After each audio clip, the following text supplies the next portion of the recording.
In today's video, I'm going to teach you how to view payment activity on Meta Business Suite. By the end of this walkthrough, you'll know exactly where to go to see what's been charged, when payments were made, and how your billing is being handled for your Meta ads and assets. Let's start from the very beginning.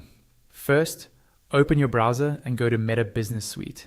You can get there by typing business.facebook.com into your address bar and logging in with the account that manages your business. Make sure you're using the correct business profile, especially if you manage more than one business or page. Once Meta Business Suite loads, you should see your main dashboard with an overview of your business activity. On the left-hand side of the screen, you'll see a vertical menu.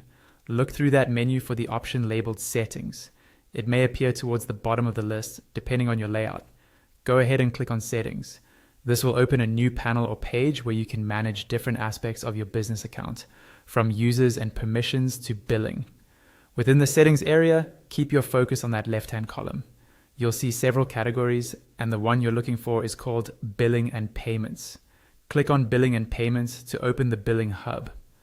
This is where Meta centralizes everything related to how you pay for ads and other services. If you have multiple ad accounts, you might see them listed here, so it's a good idea to confirm you're viewing the right one. Once the Billing Hub has loaded, look for a tab or section labeled Payment Activity.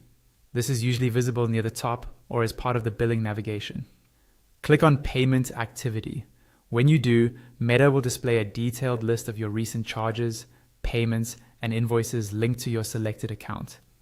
Here, you can scroll through to see the dates of transactions, the amounts charged, and the status of each payment. This view is especially useful if you're reconciling your advertising expenses, checking for any unusual charges, or preparing reports for your finance team. You can usually filter by time period to narrow down what you're looking at, for example, viewing only this month's activity. And that's all you need to do. By going to Meta Business Suite, opening Settings, selecting Billing and Payments, and then clicking on Payment Activity, you can quickly review and keep track of all your Meta payment history